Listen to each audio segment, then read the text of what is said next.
À l'écoute de la parole de Dieu, nous nous retrouvons pour ce troisième entretien, continuant notre lecture du prophète Isaïe, y cherchant la parole que le Seigneur veut nous donner aujourd'hui. Commençons par nous tourner vers lui, lui qui est présent, pour lui demander d'inspirer notre lecture, d'illuminer les yeux de notre cœur.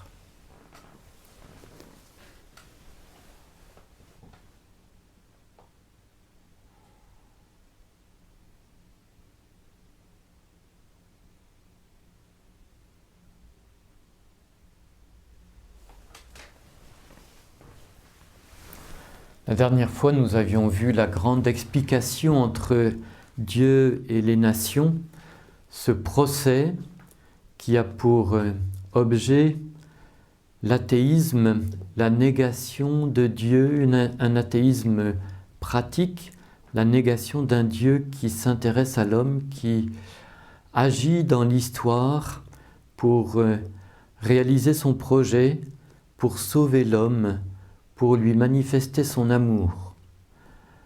Un Dieu qui établit la justice, un Dieu qui, à l'occasion, corrige, châtie, mais toujours pour donner la vie, pour faire paraître son salut, pour manifester son amour.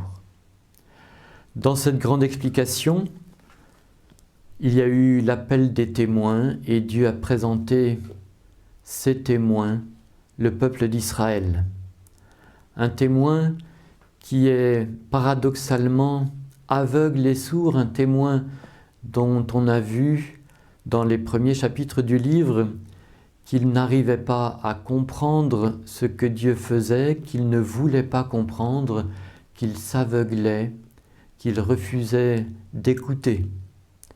Ce témoin pourtant reste aimé d'un amour fidèle par le Seigneur.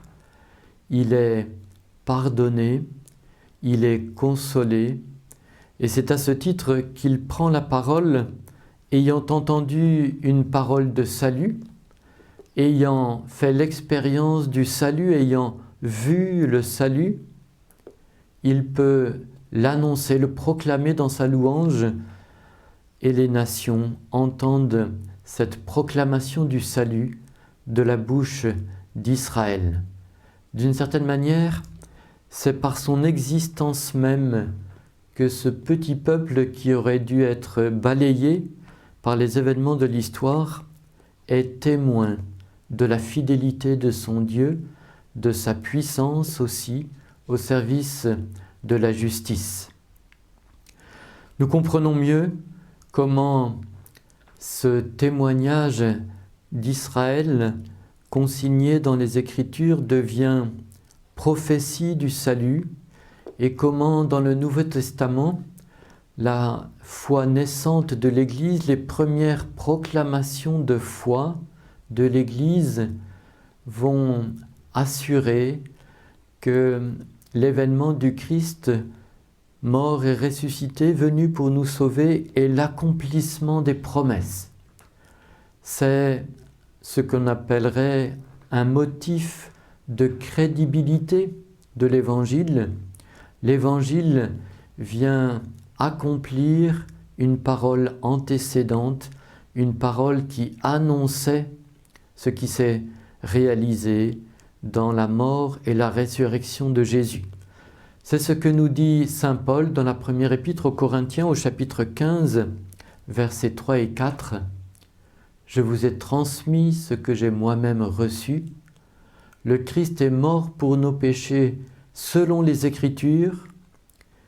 Il a été enseveli, il est ressuscité des morts le troisième jour selon les Écritures. » Ce « selon les Écritures » qui figure toujours dans notre profession de foi, celle que nous faisons chaque dimanche, ce selon les Écritures est la garantie que cette proclamation de l'Évangile est véritablement digne de foi, elle est la réalisation de la promesse de Dieu.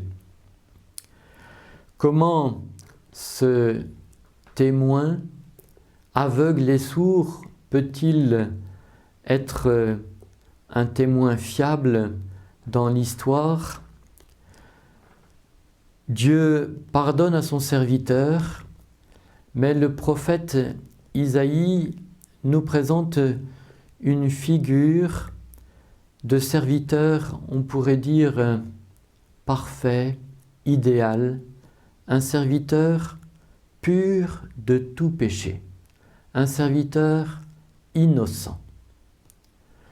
Dieu voulait le témoignage de ce serviteur innocent. Ce serviteur, il nous est présenté dans 4 chants. Je vous avais donné les références la dernière fois.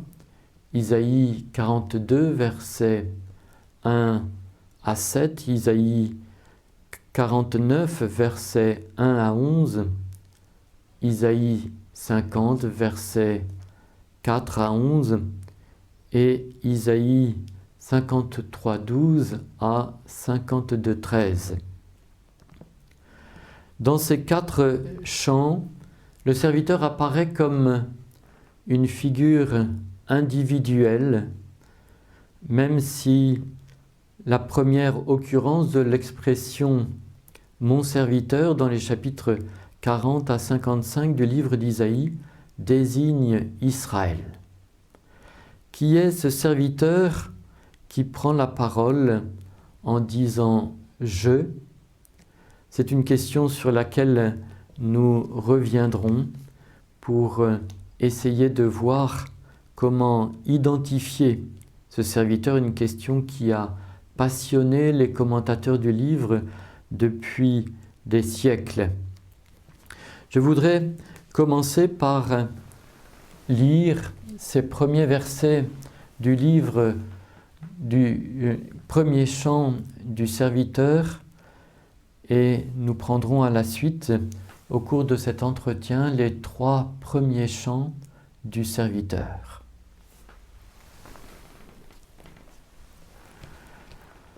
Voici mon serviteur que je soutiens, mon élu que j'ai moi-même en faveur. J'ai mis mon esprit sur lui. Pour les nations, il fera paraître le jugement. Il ne criera pas. Il n'élèvera pas le ton. Il ne fera pas entendre dans la rue sa clameur. Il ne brisera pas le roseau ployé. Il n'éteindra pas la mèche qui s'étiole. À coup sûr, il fera paraître le jugement. Lui ne s'étiolera pas, lui ne ploiera pas, jusqu'à ce qu'il ait imposé sur la terre le jugement, et les îles seront dans l'attente de ses directives, de sa loi. Ainsi parle Dieu, le Seigneur, qui a créé les cieux et qui les a tendus, qui a étalé la terre porteuse de ses rejetons, donné respiration à la multitude qui la couvre et souffle à ceux qui la parcourent. C'est moi le Seigneur. Je t'ai appelé selon la justice, je t'ai tenu par la main, je t'ai mis en réserve et je t'ai destiné à être l'alliance du peuple, à être la lumière des nations, à ouvrir les yeux aveuglés, à tirer du cachot le prisonnier, de la maison d'arrêt les habitants des ténèbres.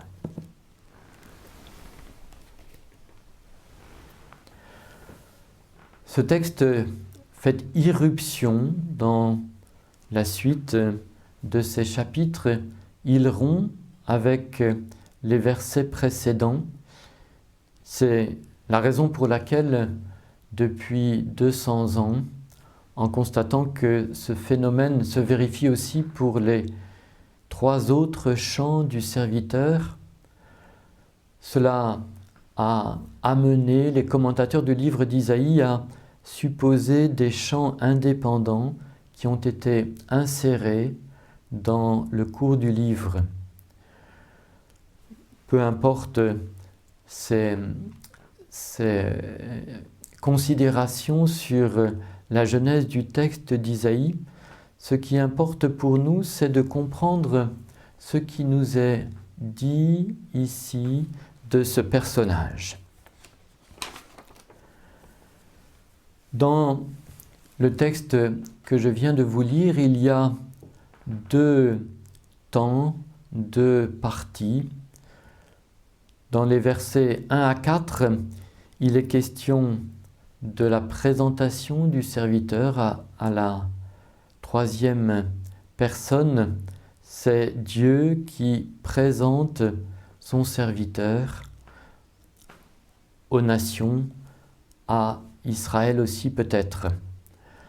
Et puis, dans la deuxième partie, les versets 5 à 7, il s'agit de la relation du serviteur avec les nations.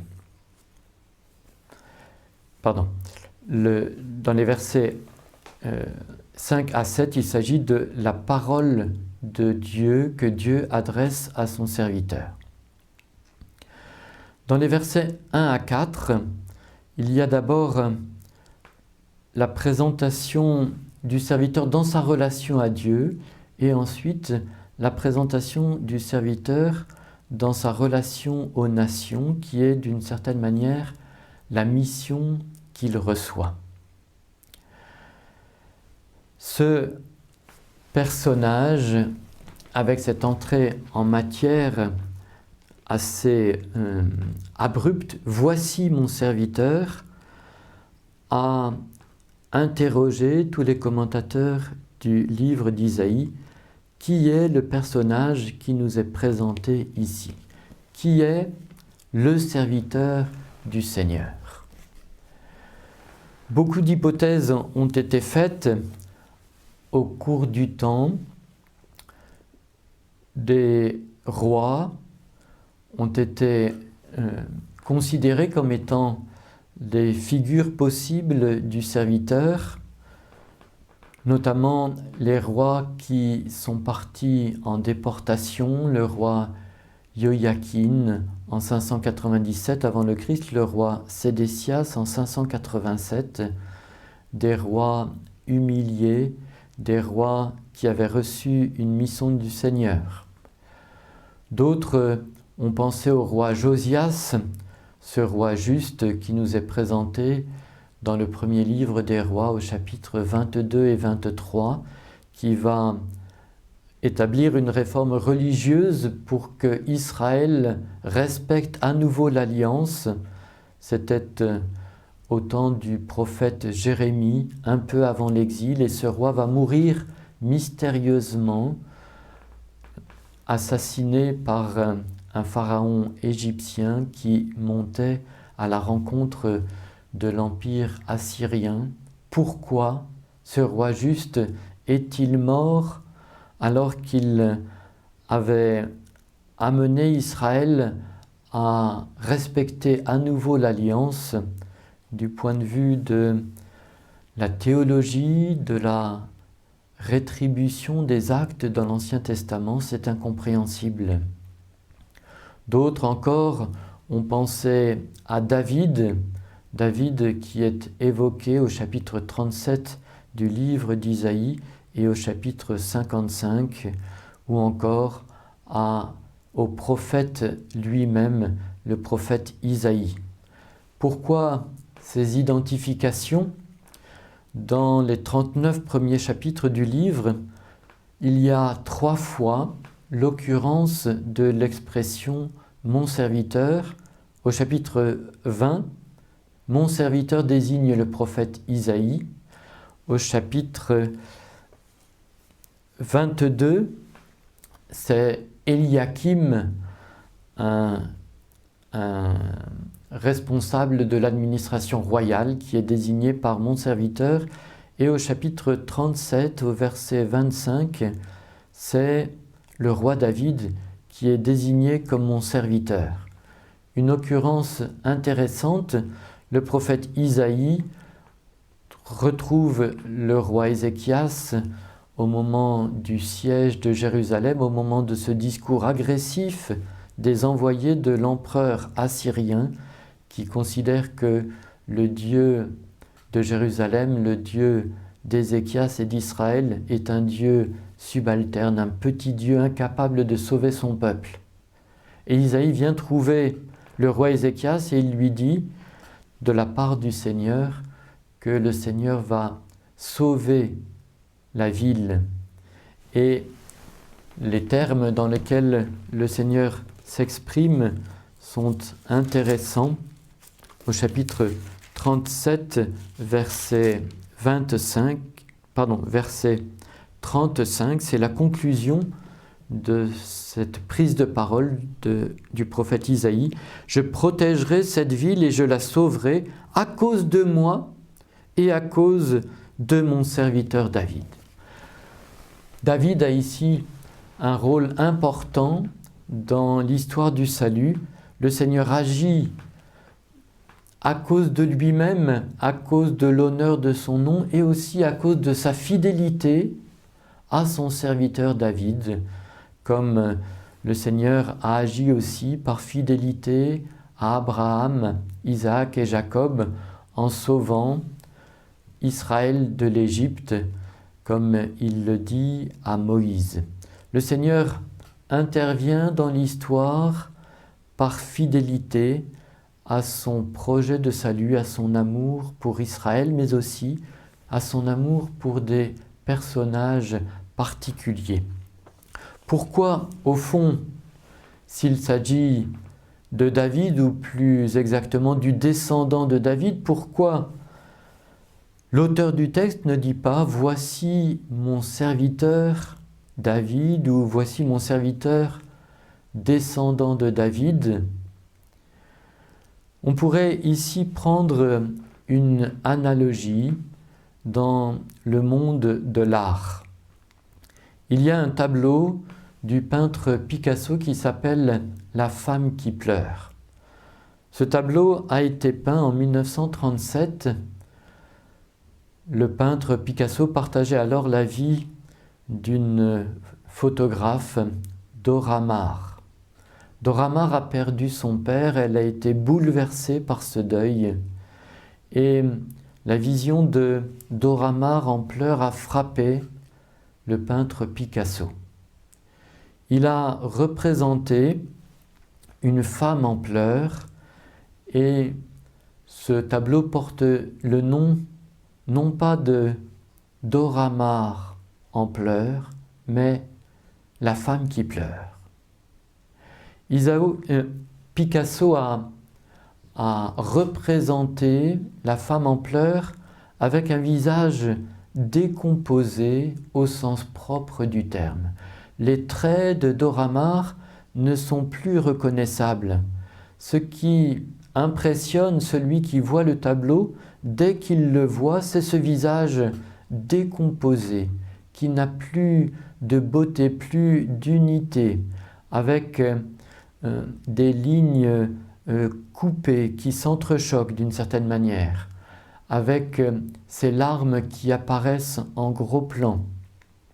Un visage décomposé selon l'expression qui désigne quelqu'un qui est bouleversé, et ça peut se lire sur son visage.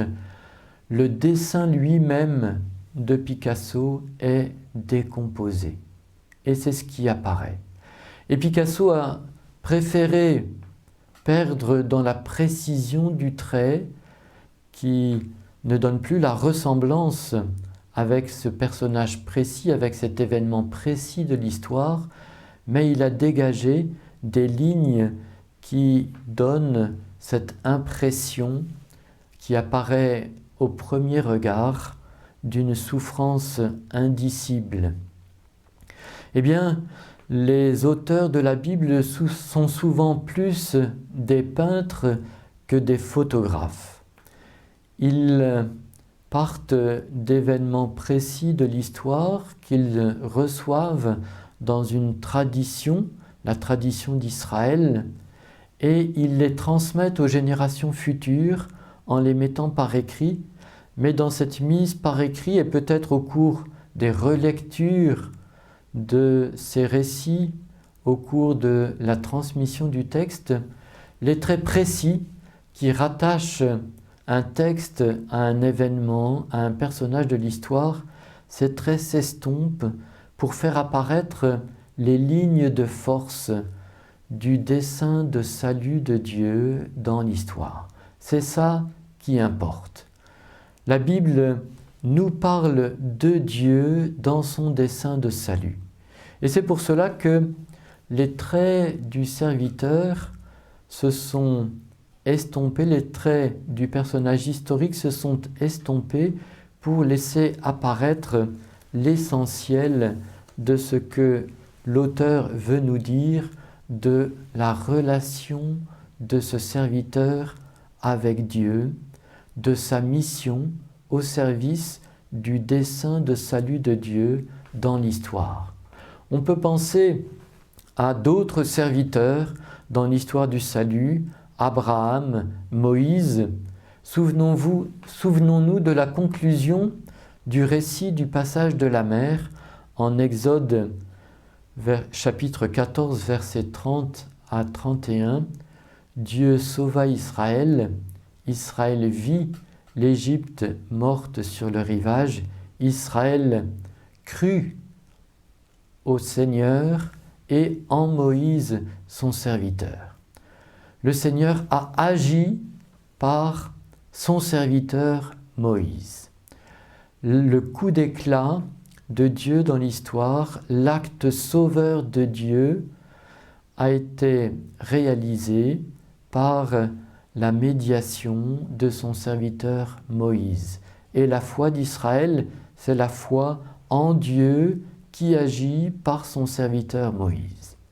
Voilà ce que l'auteur veut nous dire dans ces 4 chants du serviteur. Ce personnage est au service du dessein de salut de Dieu et il a une relation privilégiée avec lui. Reprenons la lecture de notre premier chant du serviteur. Voici mon serviteur que je soutiens, mon élu que j'ai moi-même en faveur. Mon serviteur, mon élu. Ce personnage a été choisi.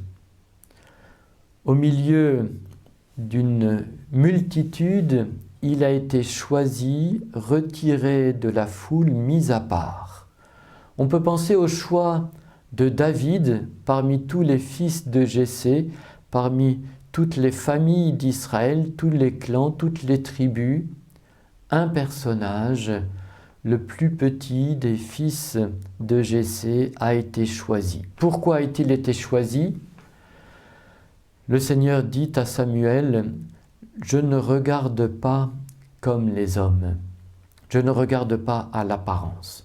Le choix de Dieu lui appartient, il reste parfois énigmatique. S'il a choisi Israël, c'est par amour pour lui, nous dit le livre du Deutéronome au chapitre 7. Ce n'est pas que tu sois le plus nombreux de tous les peuples, tu es le moins nombreux de tous les peuples. Si je t'ai choisi, c'est par amour pour toi. » C'est un fruit de l'amour du Seigneur pour le serviteur que ce choix qui le met à part. Ce serviteur a été choisi dès le sein maternel. Nous le verrons un peu plus loin. Il a été même façonné dès le sein maternel en vue de sa mission. Nous le retrouverons au chapitre 49 du livre d'Isaïe, mais c'est aussi dans l'appel, l'envoi en mission du prophète Jérémie au chapitre 1, verset 5. Le prophète est mis à part, choisi dès le sein maternel, appelé dès le sein maternel, et saint Paul reprendra cette expression dans l'Épître aux Galates lorsqu'il se présente lui-même comme apôtre au chapitre 1, verset 15. Dieu agit dans l'histoire par des personnages qu'il a choisis, aimés d'un amour privilégié et mis à part. Il les appelle « mon serviteur ». Ce serviteur a été créé, j'anticipe un petit peu dans ma lecture en prenant au chapitre 42, le verset 6, « C'est moi, le Seigneur, je t'ai appelé selon la justice, je t'ai tenu par la main, je t'ai mis en réserve et je t'ai destiné à être l'alliance du peuple. » On pourrait traduire, et un certain nombre de traducteurs traduisent non pas « je t'ai mis en réserve », mais « je t'ai façonné ». Je ne vais pas entrer dans le détail de la lecture du texte hébreu.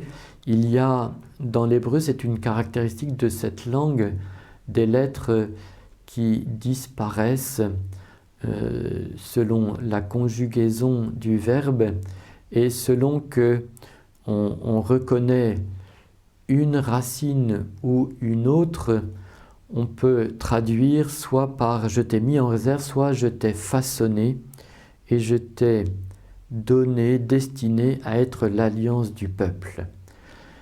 Au fond, au moment où le Seigneur a donné naissance, a créé ce personnage, il avait déjà une mission. Le Seigneur pense son projet de toute éternité et il le réalise dans le temps. D'une certaine manière, le serviteur du Seigneur est précédé par un projet qui est un projet d'amour sur lui.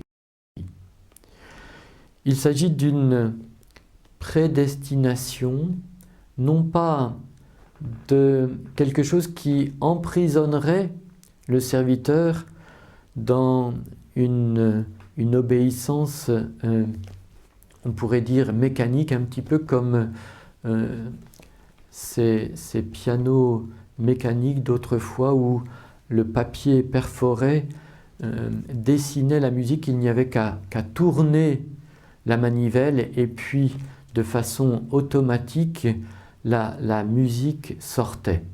Il n'y a pas là une partition dans laquelle le serviteur doit entrer mécaniquement comme quelque chose qui est écrit de lui par avance et qui pèse sur sa liberté. Nous entendrons le serviteur prendre la parole, s'exprimer, s'adresser aux nations, s'adresser aussi à son Dieu. Il est en dialogue dans l'accomplissement de sa mission, il est en dialogue avec son Dieu. Et nous entendons dans la Bible des prophètes qui ont reçu une mission, dialoguer avec Dieu avec une grande liberté, parfois même protester de la dureté de leur mission. C'est le cas du prophète Jérémie au chapitre 20 du livre de Jérémie, mais c'est le cas aussi de Moïse au chapitre 11 du livre des Nombres. Moïse trouve vraiment que le Seigneur exagère, qu'il lui demande des choses trop difficiles. Le serviteur est donc choisi pour une mission, mais il est choisi par amour et il répondra par amour pour son Dieu à cette mission. Voici mon serviteur que je soutiens, mon élu que j'ai moi-même en faveur. J'ai mis mon esprit sur lui. Mon serviteur que je soutiens, sur lequel j'ai mis mon esprit. La mission du serviteur est difficile, on le pressent ici, il a besoin du soutien de Dieu et Dieu lui donne son esprit. Souvenons-nous qu'au chapitre 11 du livre d'Isaïe, le descendant de David, le rejeton de la souche de Jessé, recevait lui aussi l'esprit du Seigneur, un esprit de science et de crainte, un esprit de discernement, un esprit de conseil et de force. Un esprit qui permettait aux descendants de David d'entrer dans ce conseil divin, ce plan, ce dessein de Dieu, et qui lui permettait de le mettre en œuvre avec force. Esprit de conseil et de force. Il faut de la force pour affronter la contradiction dans la réalisation de la mission reçue. Et ce serviteur, sa mission nous est donnée dans la suite au verset 2 à 4. Il va faire paraître le jugement pour les nations. 3 fois est répété le mot jugement. On pourrait traduire aussi le mot droit. Le jugement, lorsqu'il s'inscrit dans la mémoire, fait jurisprudence et il énonce le droit d'une certaine manière. Par sa façon de juger, par la référence aussi de son jugement qui est la loi du Seigneur, le serviteur fait paraître le droit. Il rend public le droit et au verset 4, les îles sont dans l'attente de sa loi ou de ses lois, de ses directives, cela dépend des traductions. On peut comprendre ici que sa loi, c'est la loi du Seigneur. Cette loi vers laquelle les nations sont attirées au chapitre 2 du livre d'Isaïe, puisqu'elles montent à Jérusalem pour entendre la loi du Seigneur. Au chapitre 51 du livre d'Isaïe, versets 4 à 5, il y a 2 versets qui peuvent éclairer ce passage du premier chant du serviteur.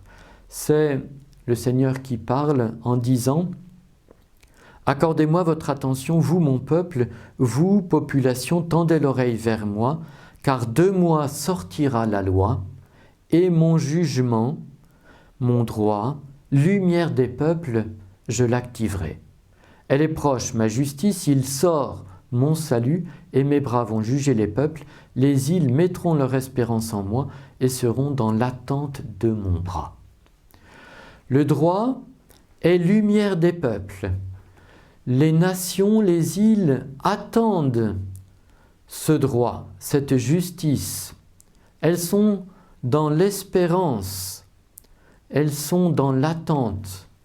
Et ce droit, il va être mis en œuvre par le bras de Dieu. Dieu agit dans l'histoire par la force de son bras. Nous avons ici rassemblé ce qui fait l'histoire du salut, le bras de Dieu qui agit dans l'histoire pour mettre en œuvre son salut, qui est l'établissement de la justice et donc la manifestation du droit. Tout cela est lumière pour les nations. Eh bien, les nations sont dans l'attente des directives du serviteur, de sa loi. Il va faire paraître le droit avec douceur. Il ne crie pas, il n'élève pas le ton, il ne fait pas entendre de clameur, il ne brise pas le roseau broyé. Nous pouvons ici mettre ce texte en perspective avec le psaume 2 qui nous parle du Messie d'Israël, qui nous parle du roi. Il y a dans le psaume 2 une révolte des nations contre le Seigneur et son Messie. Le Seigneur s'en amuse, il ne prend pas très au sérieux cette révolte, il maîtrise la situation et il redit au roi qu'il a sacré sur la montagne sainte d'Israël, il redit au roi qu'il est à ses côtés. Et il lui dit, les nations que je te donne en partage, tu les briseras avec un sceptre de fer. Ici, le Seigneur fait paraître le droit avec douceur. Les nations n'ont pas à craindre la mission du serviteur. C'est pour cela qu'elles sont dans l'espérance et dans l'attente. Et nous comprenons mieux alors comment, au verset 5 à 7, le Seigneur donne la mission de ses serviteurs en se présentant comme le Dieu créateur, celui qui donne le souffle à la multitude, la respiration, le Dieu de l'univers, le Dieu de tous les hommes, de toutes les nations. Ce Dieu donne aux nations le serviteur. Je t'ai façonné et je t'ai donné pour être l'alliance du peuple. Je t'ai établi comme alliance du peuple et lumière des nations. Ces deux expressions sont au cœur des 2 premiers chants du serviteur et nous allons prendre le temps, si vous le voulez bien, de mieux les comprendre.